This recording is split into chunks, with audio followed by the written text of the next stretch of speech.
called the sheriff's office. Get yourself arrested. Want me to take your camera away from you? I don't care where the hell you're from. I just wanted a picture of the windmill. I don't give a shit what you wanted to do. Rockhopper here, and welcome to Eastern Washington.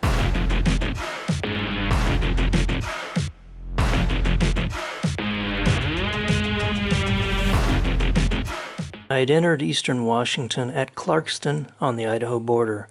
Rural Eastern Washington covers about half the state, and is basically anything outside of Spokane and possibly Tri-Cities and a couple other sizable towns. On a sign greeting visitors, as I drove into town, it says Friendly Pomeroy, but I didn't experience that.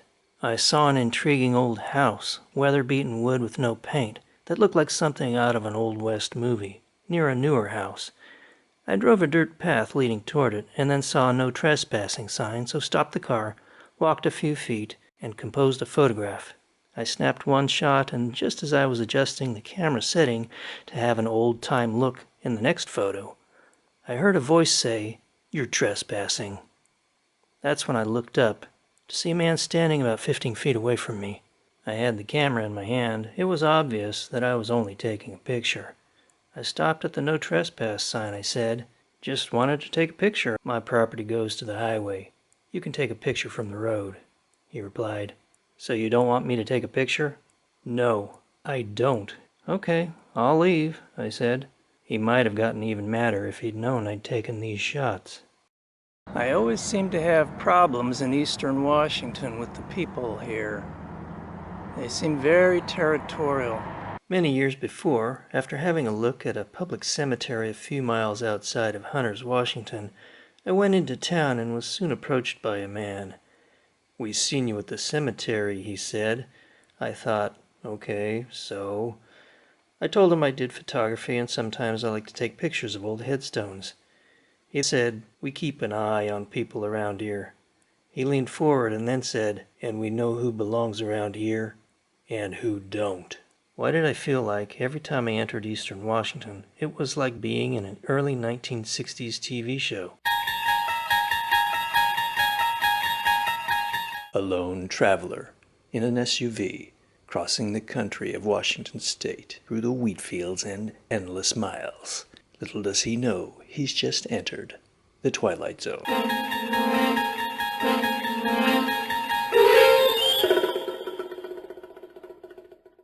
Not long after departing Pomeroy, I saw a lot of fairly new wind turbines upon the ridgeline of the hills. The turbines seemed to detract from the otherwise bucolic scene and compromise the historic character of the region. I then camped beside the Snake River at a free campsite a couple miles below Little Goose Dam and found myself in the midst of an arachnophobe's worst nightmare. Hundreds, maybe thousands of spiders, all perched in their wall of webs. It didn't worry me at all. Just spiders trying to make a living.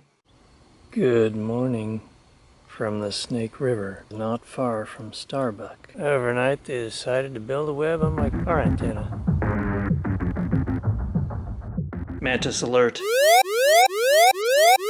I had some apples that I'd picked off a wild tree and some plums as well off a wild tree in this bag, and something in the night got in and ate every single one of them. And I'd had it up on this picnic table here. That apple is the only evidence remaining. Barges motored up here in the middle of the night last night. It was beautifully peaceful here until this guy came along running his generator. In the morning, I bicycled up the road to the dam. Like so many other dams, I equated it to a concrete clot blocking the river's lifeblood flow. There were advantages and disadvantages to these impediments to a river's freedom. The dams on the Snake and the larger Columbia provide some hydroelectricity and enable barges to ship grain up and down river with assistance from the locks. But the dams in this region are also responsible for the catastrophic decline of what was once one of the world's greatest salmon runs. Before the dams, some 15 million or so spawned in the Columbia River system. Check that out. It's a cool boat, didn't expect to see that up here. Paddle wheeler.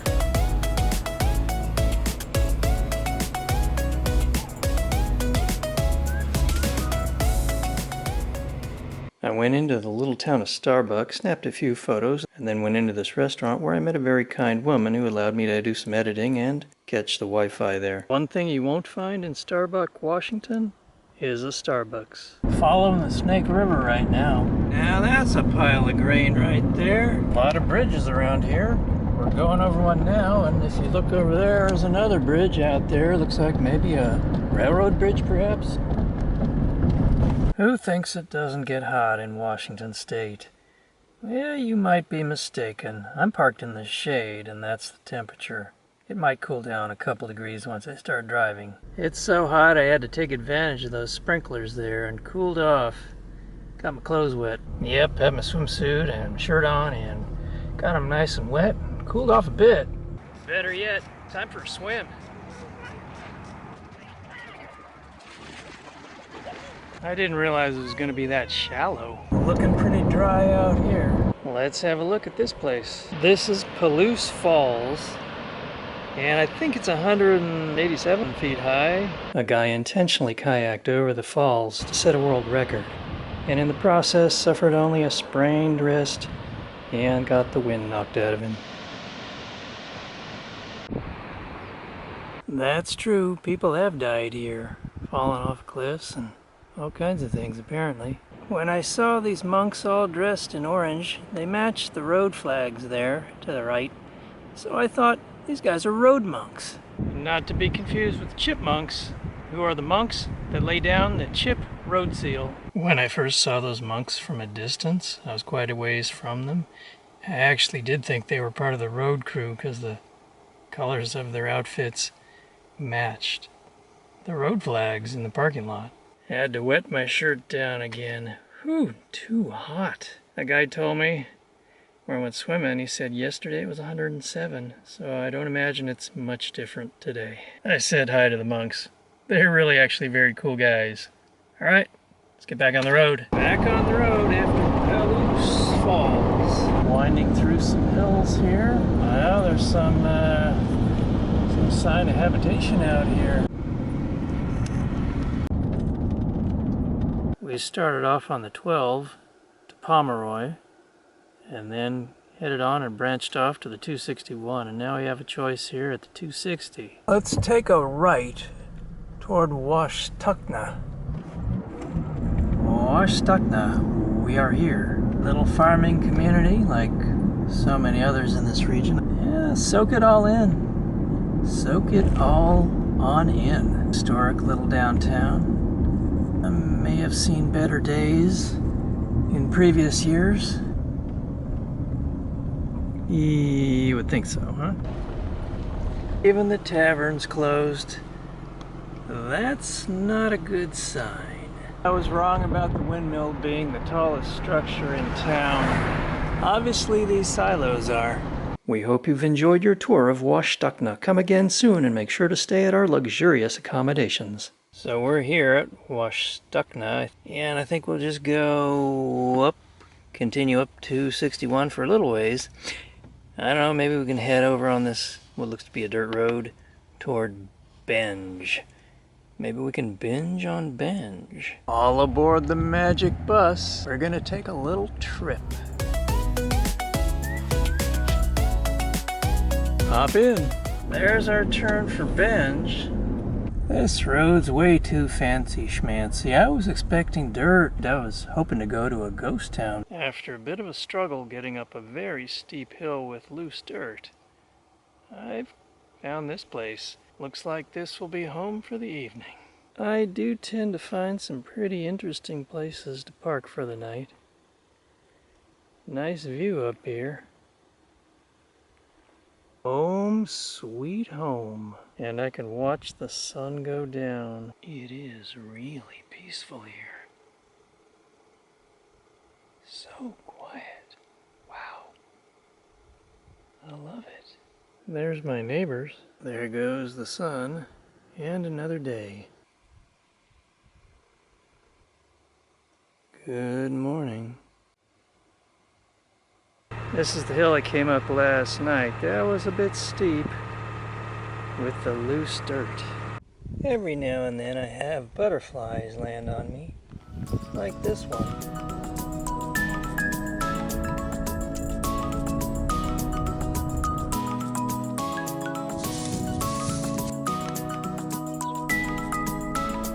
Back on the Benge Road, coming up to a tunnel. Narrow tunnel, as the sign said. If you like old barns, exploring these little back roads certainly seems to be a good place to find stuff like that. Looks like we're coming into Benge. Yep, this is it. So it's not a ghost town, as I was hoping. People do live here. Probably just a little farming community. Very small place, obviously. Don't blink. You might just miss it. There's the Benge store. And post office. Looks like that's their fire department. They've even got a little historical sign here. Looks like it started around 1907, and the Mullen Military Wagon Road was the first major United States engineered and funded road in the Pacific Northwest. Looks like they're loading up some grain. Some decor and Benge.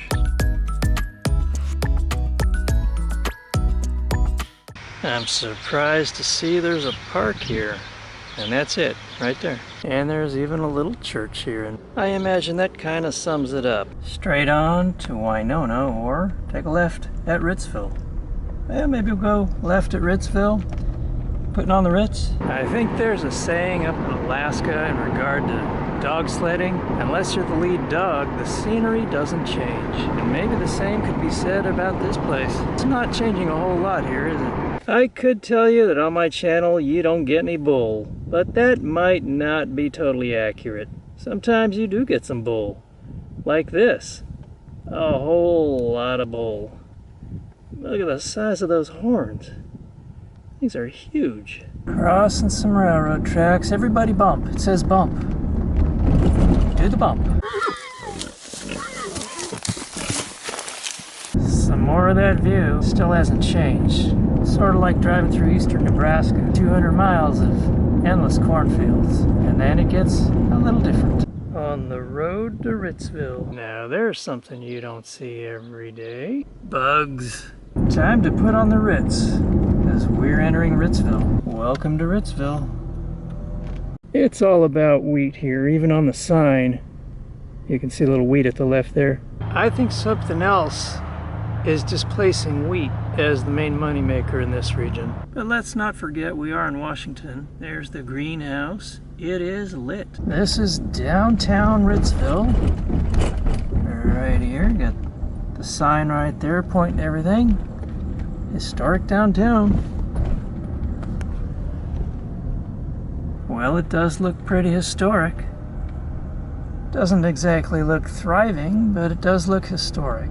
Kids on bicycles. Pretty nice old house right up there. Some cool houses around this town. Look like they're pretty well taken care of, too. Well, some of them anyway.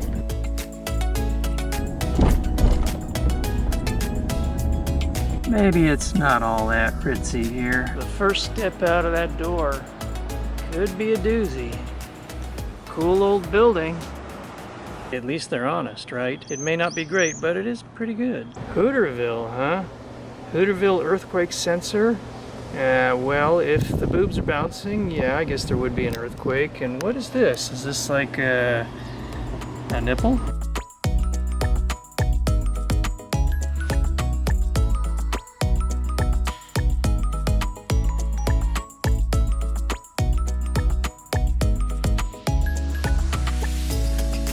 I wonder what this Whispering Palms place was. Looks like it was a neon sign at one time. That'd make a great decrepit building for a movie set. These are sure a common sight around this part of the state. Yeah, we'll be putting on the Ritz.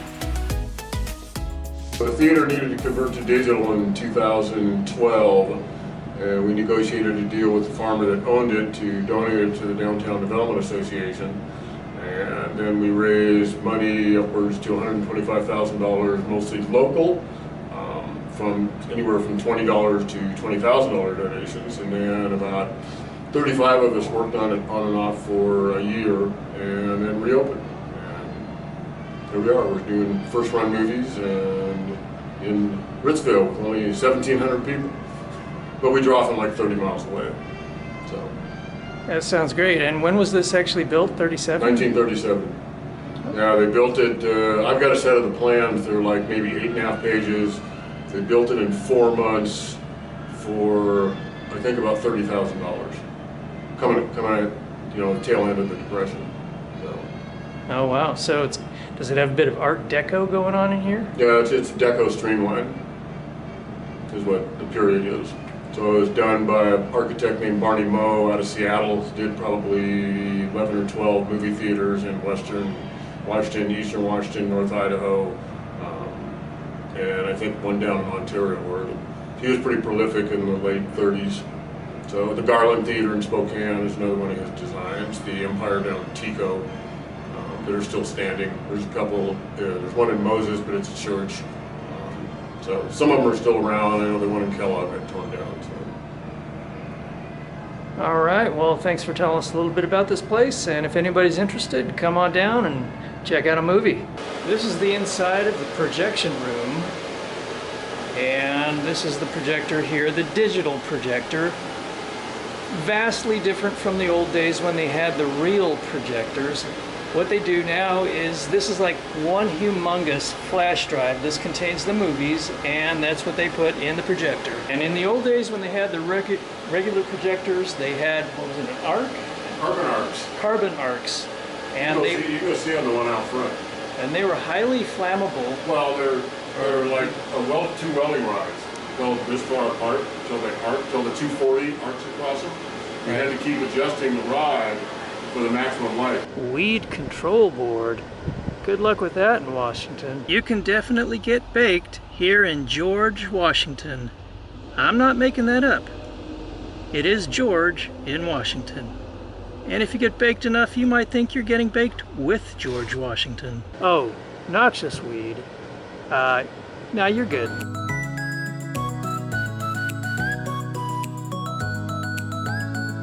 Ritzville, it's chill. Well, that doesn't look good. Somebody's house on fire? That doesn't look good at all.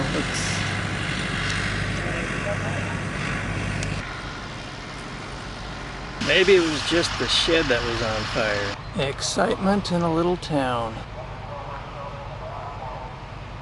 Everybody coming out to check out the fire. Leaving Ritzville now. There are always exceptions to the rules. Normally the grumps are the exceptions and friendly people are the norm. But the exception in eastern Washington was a friendly and sociable guy named Fritz, who I met at the Ritzville Fairgrounds. I can't remember all the details, but I'm pretty sure he grew up in the little town of Washtuna that I passed through. A hay farmer, he went to Washington State University and got a degree. Fritz told me his grandfather was on the Harvard baseball team that played the Red Sox in the very first game in Fenway Park in 1912. He told me to stop by and have a beer with him the next time I was in the area. We're heading toward Moses Lake, where there might be water other than just from irrigation sprinklers. I moseyed into the town of Moses Lake and hit the grocery store, then searched for anything unique or appealing about the town. The highlights were a clock in the middle of the street in downtown, and a woman having a spirited discussion with an invisible friend sitting across the table from her. I saw a water park, then a nearby park, and walked to Moses Lake itself.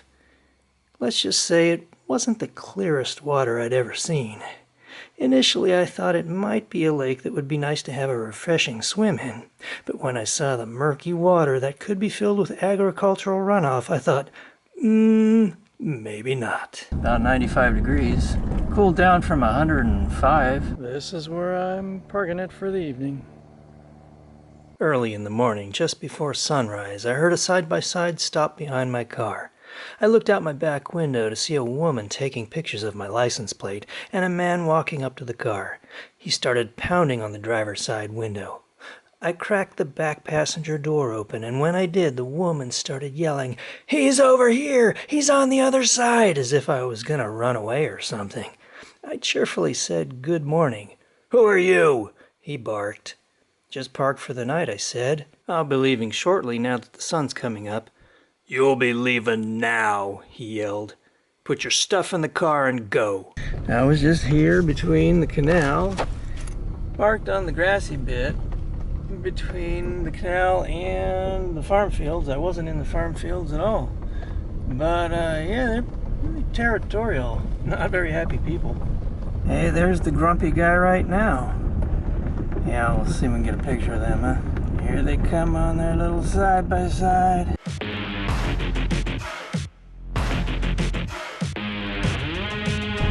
Better not go swimming in that canal. They apply toxic herbicides to it. Remove anything that's not a potato. And here are some examples. We're leaving Moses Lake behind and heading for a different kind of lake. Welcome to Soap Lake, your cure for the ordinary. Well, I don't think I have a lot of ordinary in my life that needs to be cured. According to the sign, this is the largest human figure sundial, but it didn't specify whether that was in Washington or the United States or the world or anything. And you can see the shadow cast is pointing to one of the pillars of stone. And here is Soap Lake. The Soap Lake water is pretty clean. Soap Lake was formed by Ice Age floods. It was first enjoyed by the Native Americans who called it Smokium. There was a booming spa and resort here in the early 1900s. People came from all around, attracted to the mineral-rich water, said to have therapeutic properties. A hospital was founded here in the 1930s to study the healing properties of the lake. The lake was named as such due to the soapy texture and the foam that forms when the wind churns the water. The bathing beauties of yesteryear and the bathing beauties of today. Let's go on in and cool off a bit. Maybe the healing properties of the water will help heal that. I got some really itchy bites there, and they itched so badly that I scratched so hard that I created that. At least it got rid of the itch. It just started hurting. At this end, at least, I had to go about a quarter mile out because it was so shallow in order to just get it above my waist. Soap Lake has a smell that's just a little bit sulfury and sort of smells a little bit like the ocean.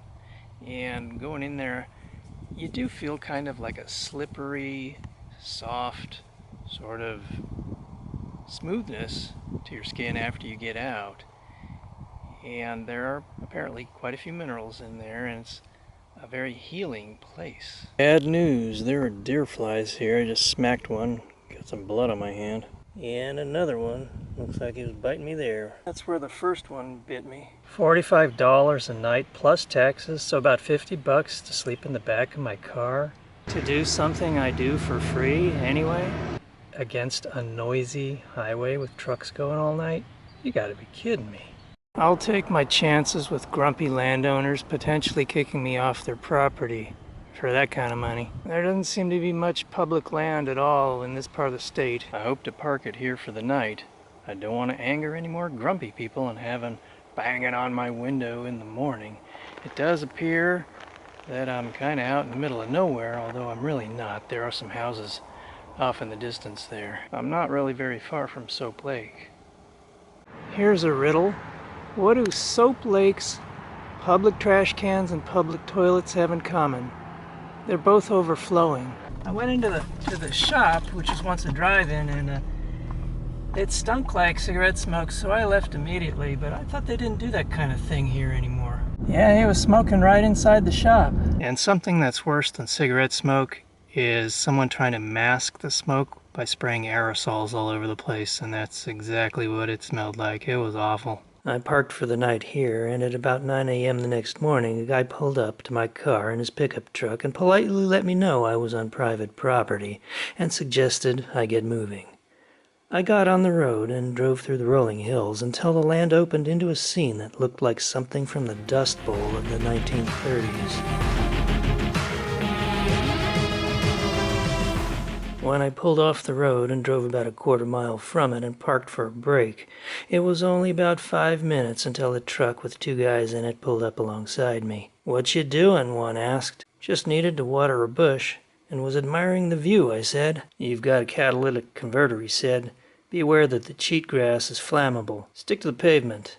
I talked for a couple minutes, and then he said, "I think your car's cooled down enough now. You can get going." which I took as a hint to move along. This is a nice way of saying we're going to spray human poop over the land. Getting tired of constantly being told to move along or having someone bang on my window in the early morning, I tried to find as remote an area as possible to park for the night, and kept going down a road until it really just petered out into nothing. I figured nobody would hassle me there, or at least I hoped not. Watermelon for breakfast. Yum. Out for a little bike ride this morning, and as I look around here, I started thinking. It occurred to me that perhaps these people's world and their thinking was very small. I was obviously an outsider, and they knew it. They didn't know me, and they didn't want to know me. Even though there was almost nothing and almost no one out here, I was likely perceived as a potential threat. Not an actual threat, as I was nowhere near anyone's house, but a threat concocted in their own minds. I was alien to their world. I might as well have been an alien from outer space. I wasn't one of them. Simply put, just my presence, my existence as an outsider entering their small world was threatening enough. Just parking on a piece of dirt 10 feet off the road was enough to elicit suspicion. As far as they were concerned, I didn't belong here. I spoke with a woman who moved from Seattle to one of these small eastern Washington towns and got a job working at a visitor's center, and she told me that the locals don't care about the historic buildings, don't care about the history, aren't interested in having tourism or tourists, and bluntly stated they didn't want them. Back from the bike ride, and hey, good news, nobody left a note on my car or anything saying that I was on private property.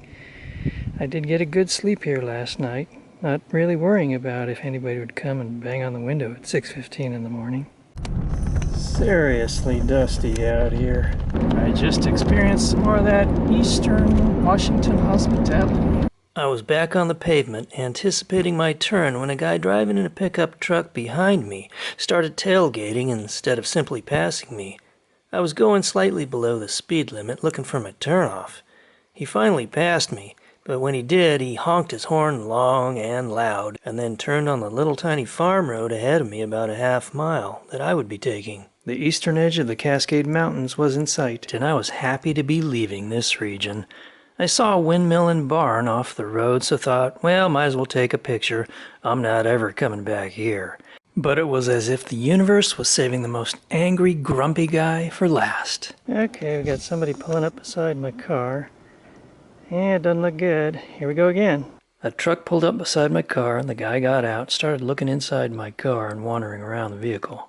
I saw that he was making a phone call and thought, well, better forget about the pictures and just go and deal with the situation. I called the sheriff's office. Hold on, let me get a picture of you.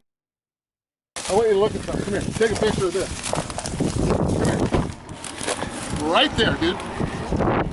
But I went out this way. You want me to take the camera away from you? Come on, guy. Dude, learn. I don't care where the hell you're from or what you do, but don't come on private property. This is private property. Okay, I'm out of here. I just wanted a picture of the windmill. I don't give a shit what you wanted to do. You can't do that. I don't care where you're from. Oregon might be able to get away with it. And we don't have to post the land. You have to find out. Is that for real? That is true statement. If you want to hunt this, walk on it, you have to find out who owns it and ask. Okay, well, I don't know who owns it. That's your problem to figure out, and I'll guarantee he doesn't want any, but he just called me. He's sitting right up there. Well, I got a picture of your license. I'll leave. You're going to be sent a ticket. I'm going. Okay. Come back to this area. I'm not.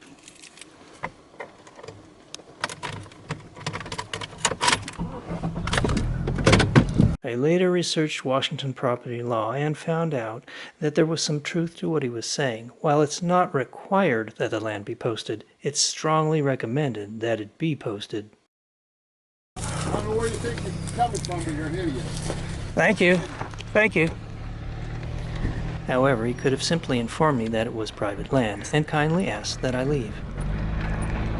Well, that was a pleasant discussion. Crossing the Columbia River here. I think I had enough of Eastern Washington's hospitality and friendliness. Time to go somewhere else. Seems to be a theme around here. Don't camp, don't stop, Don't take pictures. Usually I only encounter grumps or these about once every 4 months. Maybe once every 3 months in a bad year. But this place is off the charts. I thought once I hit the edge of the Cascades, things would improve, and for a short time they did. I met a group from Seattle at Antillon Lake who invited me over to their camp to have a beer. But the next night, what appeared to be local yahoos drove beside their camp at 4 a.m., music blasting, overhead lights on their vehicles lighting the place up like daylight. The Seattleites politely asked them, could they turn down their music, and that's when things got ugly. I didn't see it all, but some people who were camped near me did. They said the locals acted threatening, and it sounded like they exhibited a weapon. One of the Seattle women screamed. The group of Seattleites, about 14 in all, packed up their stuff and left in darkness. Figuring the yahoos would be camped for a while, and they likely had a potentially troublesome combination of alcohol and guns, I thought it best to move camp. But when I did, things didn't improve all that much. I witnessed these guys encouraging their dog to harass wildlife by chasing a fairly tame mama deer and her fawn. And then they sped right by my camp and left it in a cloud of dust. Seems like it's just one thing after another here. If you come visit Eastern Washington, you might be just fine. Or, like me, you might experience more hostility than hospitality, more confrontation than friendliness. Until next time, this is Rockhopper. I'll see ya.